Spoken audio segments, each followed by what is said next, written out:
오늘 이 시대 우리 청년들을 진단하는 이야기가 있는데, 이 시대 청년들은 인류 역사 이래 어느 시대보다도 가장 똑똑한, 지식이 많은 그런 세대라고.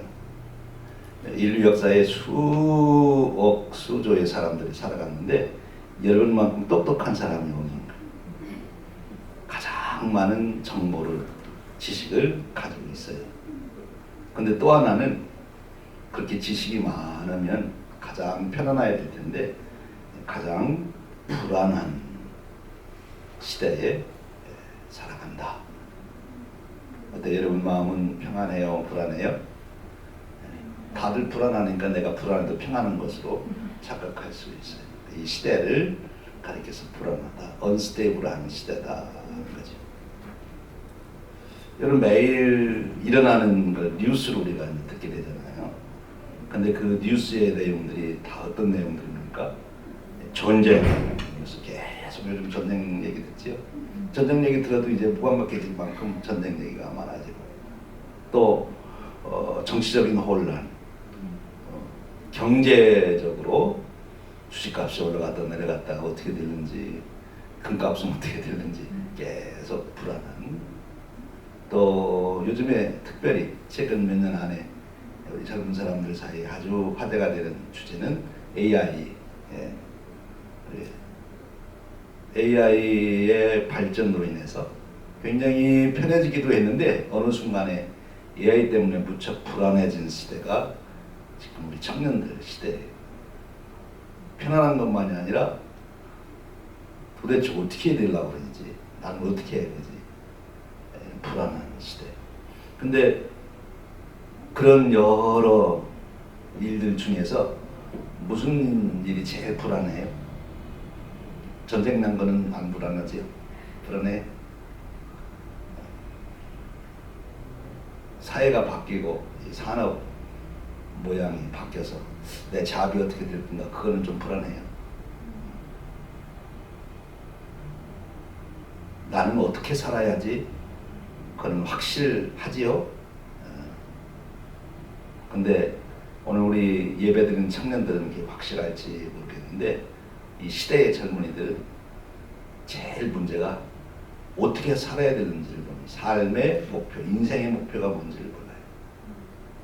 삶의 의미와 방향을 잃어버려요.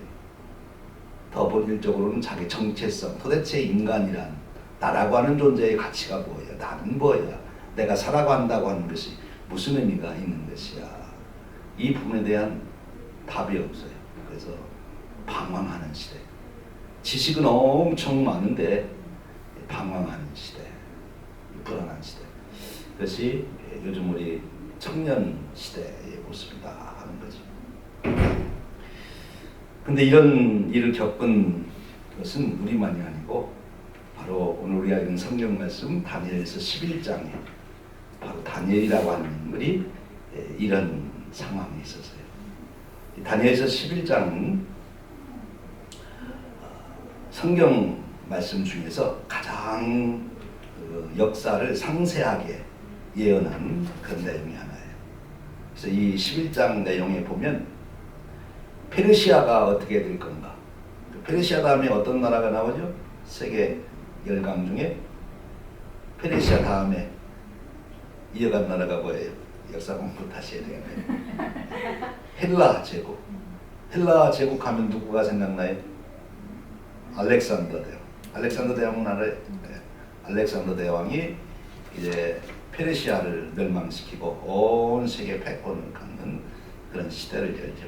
그런데 알렉산더 대왕이 그렇게 세계를 정복했는데 젊은 나이에 30대 초반에 일찍 죽어버려요.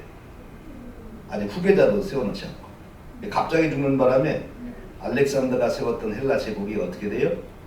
알렉산더를 따르던 네 장군에 의해서 분화하게 돼요. 나라가 넷으로 이제 갈라지게 되지요. 그래서 헬라 제국의 그 흐름이 내려오는 중에 이스라엘 민족과는 아주 안 좋은 일을 맡은 사람이 안티오코스 에피파네스라고 하는 안티오코스 4세 왕이에요. 그때가 BC 한 180년대쯤 되는데 그때 그 안티오코스 4세 에피파네스가 이제 애굽을 이집트를 점령하러 전쟁에 나갔다가 거기서 승리하고 기분 좋게 돌아왔으면 좋을 텐데 거기서 전쟁 나갔다가 제대로 승리를 못하고 돌아왔는데 기분이 좋아요 안 좋아요? 기분이 아주 안 좋으니까 오다가 중간에 있는 데가 어딘가 하면 예루살렘에 가가지고 거기서 화풀이를 하는 거죠. 그리고 또 한편으로는 이 온 세계를 헬라화 시켜야 된다. 문화적으로 다 통일해야 된다. 그래서 이 헬라 제국 때문에 알렉산더 대왕 때문에 온 세계가 크게 어찌 보면 발전된 게 있어요. 그걸 보면 헬라어를 갖다가 다 쓸 수 있고 신학성이 다 헬라어로 돼 있죠.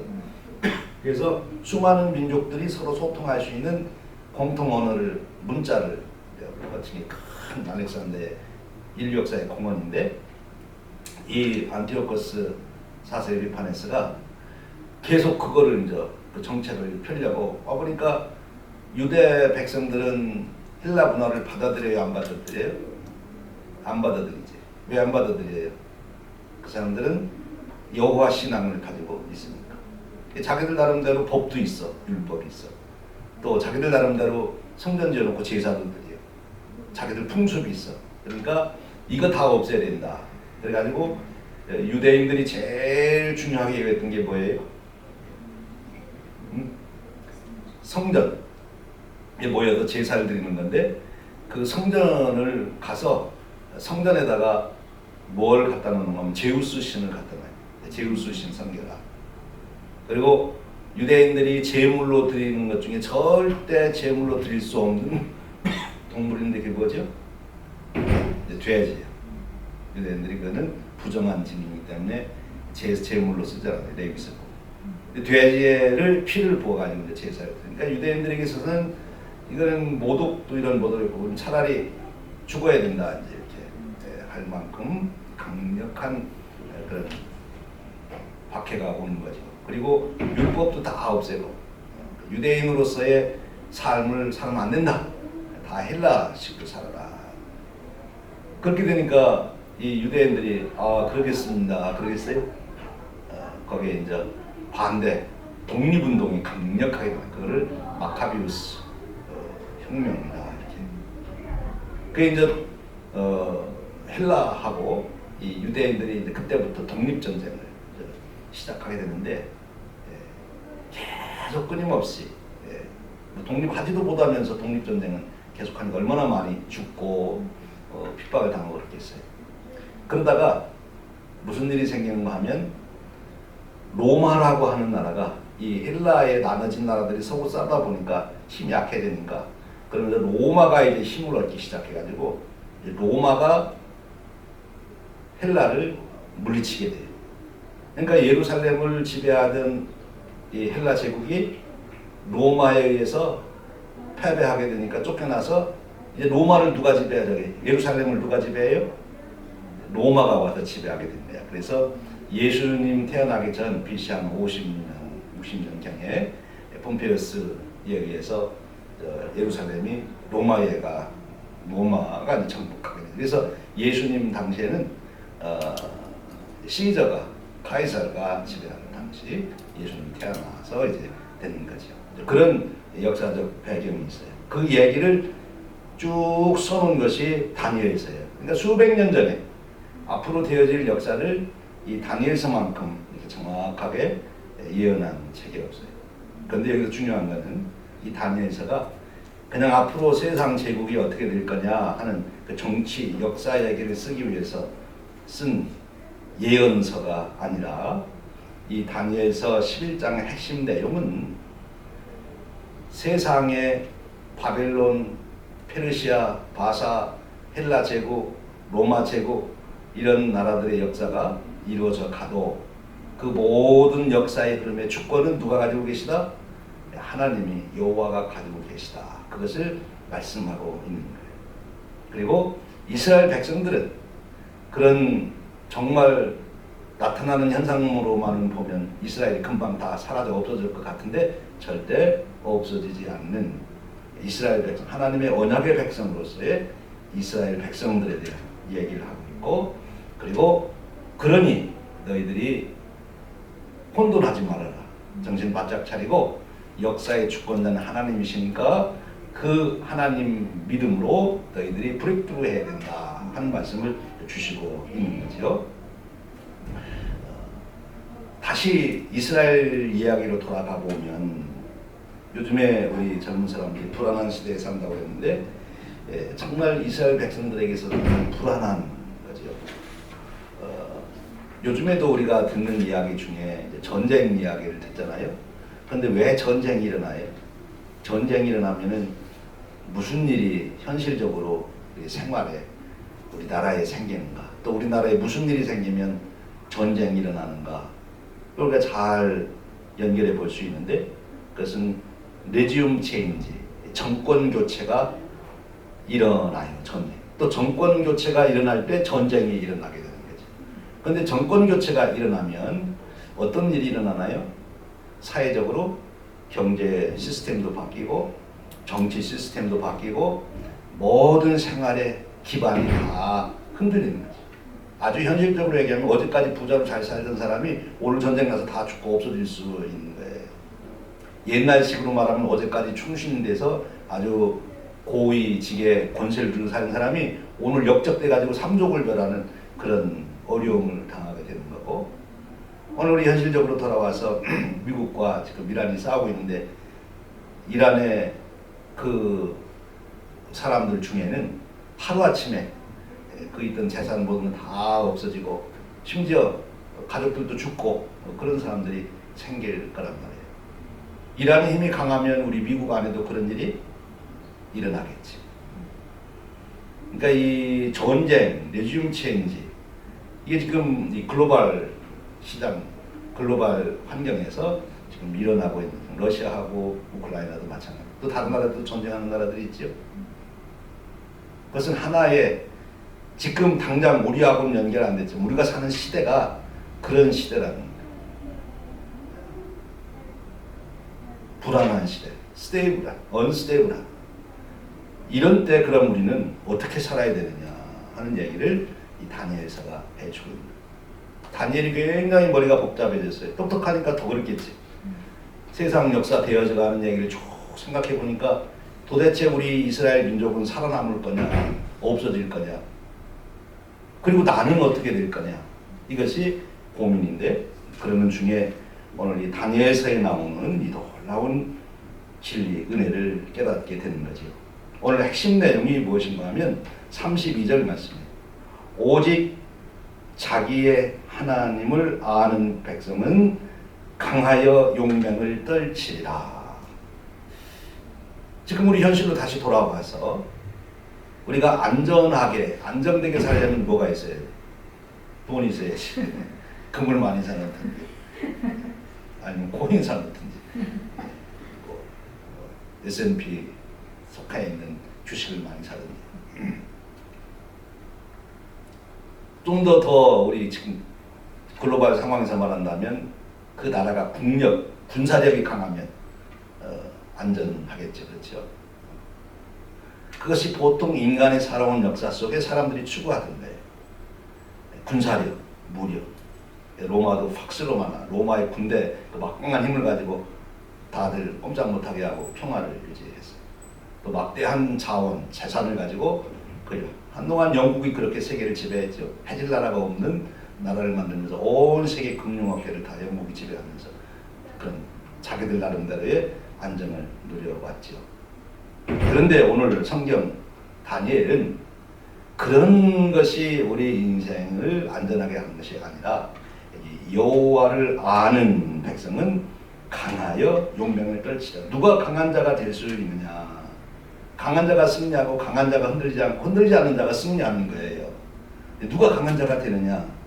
여기 보니까 과학기술 많고 지식 많고 정치 능력 많고 시장 점유하고 그게 아니라 하나님을 아는 백성이 강하여 용맹을 떨치리라. 강하여 용맹을 떨친다는 건, 용맹을 떨친다는 건 승리했다 그거지. 전쟁에 나가서 승리하면 용맹하게 싸웠다 그러잖아요. 강한. 그래서 여기 우리가 오늘 집중해서 생각할 것은 하나님을 아는 것이 강하게 하여 용맹을 결치게 한다. 하나님을 아는 것이 이 시대에, 이 불완전한 시대에 승리할 수 있는 힘을 갖는 것이다 하는 거죠. 그럼 여기 하나님을 안다는 게 뭐냐 하는 거죠.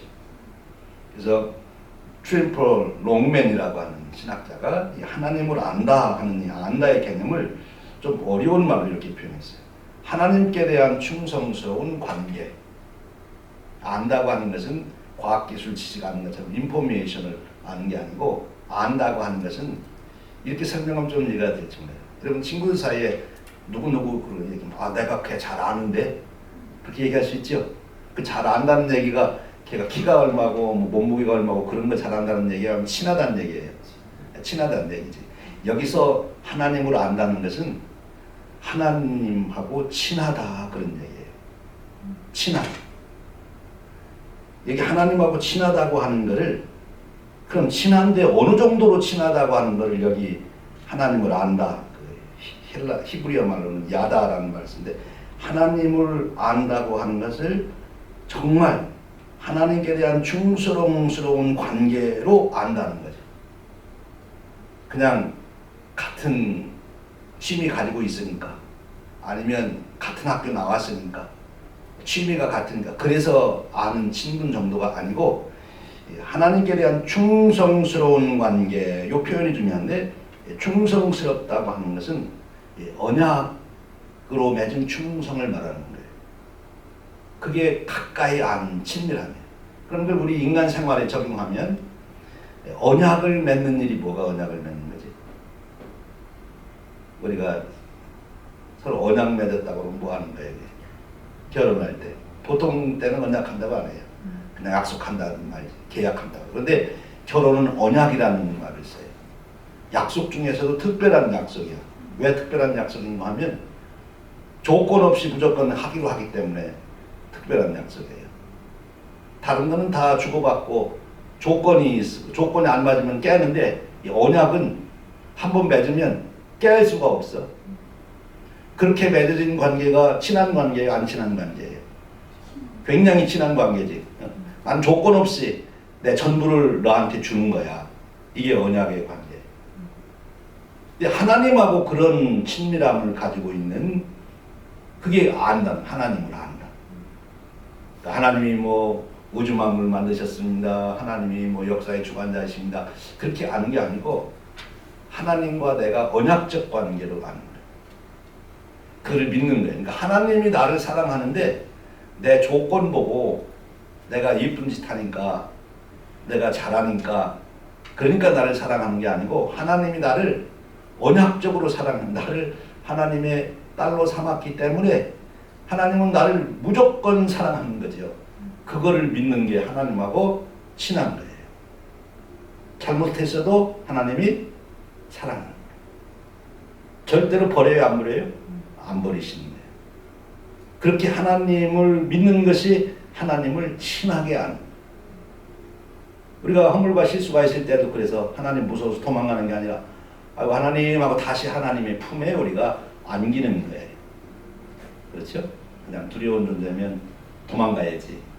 그런데 하나님이 우리를 얼마나 사랑하는지를 알기 때문에 내가 허물과 실수가 있을 때에도 더 하나님 앞에 가까이 가서 엎드려서 하나님 저 이런 잘못했어요 하고 하나님 품에 안기는 거죠. 언약적 관계는 상대방이 내게 준다고 하는 것을 노땡큐가 없는 거예요. 다 내가 받아들이는데 감사함으로 받아들이는 거예요. 하나님 내게 주신 데 은혜가 너무 과분해서 그런지 이건 안 받겠습니다. 여러분 친구 간에 너무 지나치게 선물 주고 그러면 좀 부담되죠? 제가 왜 나한테 저거 저렇게 주시? 나중에 어떡하려고? 안 받아 그거 어느 선에서 끊죠? 진짜 친하면요. 진짜 친한 정도가 지나서 아까 얘기했듯이 그게 결혼, 언약 관계로 얘기하면은 아무리 귀한 거 좋은 거 사다도 갖다 주면 감옥다고 하는 거죠. 그렇죠? 그게 언약적 관계에 맺은 거예요. 그럼 내가 줄 때도 똑같은 거지. 내가 줄 때도 내 모든 것을 주는데 억지로 그냥 계산해 주는 게 아니라 기쁨으로 드리는 거지. 기쁨으로. 그것이 하나님과 우리와의 언약적 관계 속에서 하나님의 사랑을 나누는 친교가, 친함이 그런 친함을 말합니다. 하나님과 내가 어떻게 친하냐? 하나님이 내게 주시는 것은 무조건 아멘으로 염치불구하고 감사함으로 다 받고, 나 또한 하나님을 향해서 아낌없이 드리는데 너무 기분이 좋은데 하나님께 드리고 나면, 그러면 진짜 하나님하고 친한 거고, 드렸는데 아까운 게 생겨. 그러면 아직 좀 덜 친한데, 아직 이제 둘이 경험 못 해서 그런데 엄마 아빠를 잘 봐. 엄마 아빠가 잘 수고해서 해주고서, 아우 나 오늘 괜히 쓸데없이 수고해가지고 나만 손해봤다. 말로는 그래도 속으로는 굉장히 이제 좋아하지요. 내가 우리 아내한테, 우리 남편한테 이런 일을 해줄 수 있었으니까 참 좋다. 그거를 자기가 허비했다고 생각을 안 하는 게 너무 기쁜 거죠. 그게 친한 겁니다. 그렇게 하나님하고 친한 사람이 강하여 용맹을 떨치리라, 그렇게 말합니다. 이제 우리에게 도전해오고 던지는 질문이 있어요. 그러면 하나님하고 그렇게 친하려면 어떻게 해야지? 어때요? 여러분은 어떻게 해야 친구 간에, 우리 자매 간에, 또 부모님하고 어떻게 친해질 수 있어요? 소원해지지 않고 이렇게 아주 정말 친밀감 느낄 수 있는, 어떻게 해야 친해질 수 있어요? 대화? 시간. 우리 둘이 같이 안 살고 한 3년만 연락 하나도 안 하고 이제 떨어져서 같이 생활해봐요. 그러면 어떤 현상이 나오나? 속으로는 그립기도 하고 보고 싶기도 하지만 큰 얘기는 하는데 작은 얘기들은 안 하는 거예요. 그만큼 거리감이 생긴 거예요. 그러니까 하나님하고도 이 친밀감을 계속 유지하려면 에브리데이, 매일매일 하나님과 만나셔야 됩니다. 하나님과 만나는 방법은 크게 두 가지. 하나는 하나님 말씀 묵상하는 거하고, 매일 내가 10분이라도 하나님 말씀 읽고 하나님 생각하면서, 예수님 생각하면서 그 말씀을 묵상하는 거죠. 이것이 오늘 하나님 내게 주시는 말씀인데 이걸 내가 어떻게 살라고 하시는 축복의 말씀인가, 이렇게 생각하고, 또 하나는 내 얘기를 하나님께 해드려야죠. 기도하는 거예요. 하나님 이렇게 해주세요, 저렇게 해주세요 한 기도보다도, 하나님 이런 일이 있습니다, 이런 일이 생겼습니다, 저 사람이 저한테 이렇게 하는데요, 세상이 이렇게 됐는데요, 제가 어떻게 하죠? 이렇게 기도합니다. 여러분 친구 만나서도 계속 이렇게 해라 저렇게 해라 하면 그 친구 만나기 좋아요, 안 좋아요? 안 좋지, 부담되죠. 근데 만나서 그냥 자기 얘기만 한다. 이런 일이 있네, 저런 일이 있네, 어떻게 하면 좋지? 그러면 가서 훈수도 두고 또 동정도 가고 친해지죠. 그게 중요한 커뮤니케이션 방법인데, 하나님하고도 똑같아요. 여러분의 기도가 물론 하나님께 이렇게 저렇게 해주십시오, 간구의 기도를 드릴 수 있지만, 더 하나님과의 친밀한 기도는 그냥 하나님 제가 이런 고민이 생겼습니다, 어떻게 하면 좋죠? 사람들은 이렇게 얘기하는데요, 저는 어떻게 해야 되죠? 하나님하고 여러분의 인생의 일을 다 내어놓고 상의하는 거예요. 하나님 의견을 들어보는 거죠. 그래서 하나님과 친밀하게 대화를 하면, 그러면 바로 하나님과의 그 친밀성을 우리가 계속 유지할 수 있게 되는 거죠. 그러면 세상이 우리를 흔들지 못해요. 주식값 올라갔다가 금방 기분 좋았다가 또 주식값 떨어졌다니 금방 또 기분이 땅 밑에 바닥에 곤두박질했다가 그러질 않고, 그거에 올라가든 말든 올라갈 때 내려갈 때도 있고, 오늘 내 마음은 늘 편안하게 내가 해야 할 일 다 감당하고, 내가 베풀어야 될 일들 베풀고, 내 마음에 진정한 평안이 이루어집니다. 내 삶에 기쁨이 있는 거죠. 그런 사람이 매력이 있는 거예요. 그런 사람이 하나님의 역사를 이뤄갈 수 있는 자가 되는 거죠. 흔들리지 않는 사람. 강한 사람은 바람이 안 부는 것이 아니라 바람이 부는데도 흔들리지 않는 자. 누가 흔들리지 않느냐? 그의 뿌리를 하나님께 내린다. 그 얘기는 하나님과 아주 친밀하게 보낸다. 여러분 구체적으로 오늘 하루를 살아가면서 아침에 일어나자마자 전화기 가지고 뉴스 틀지 말고 뭐부터 봐야 돼요?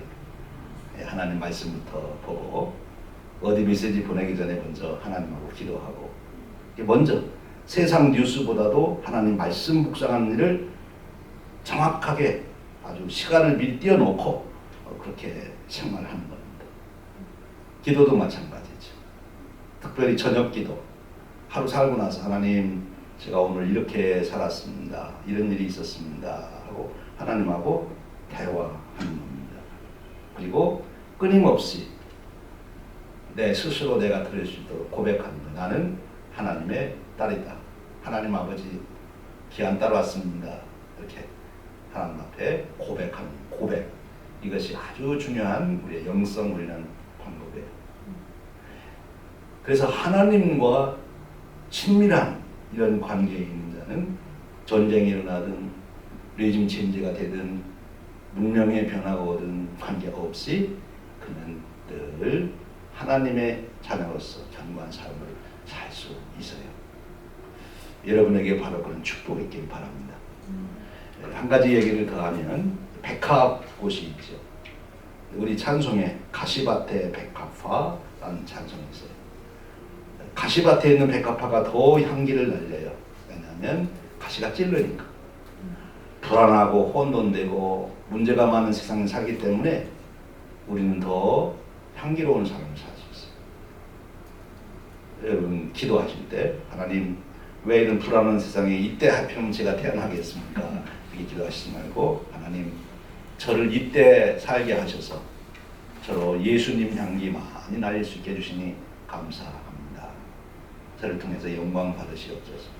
이렇게 고백하면 여러분의 삶에 하나님 주시는 기쁨, 축복, 능력이 함께 할 줄로 믿습니다. 기도합니다. 하나님 감사합니다.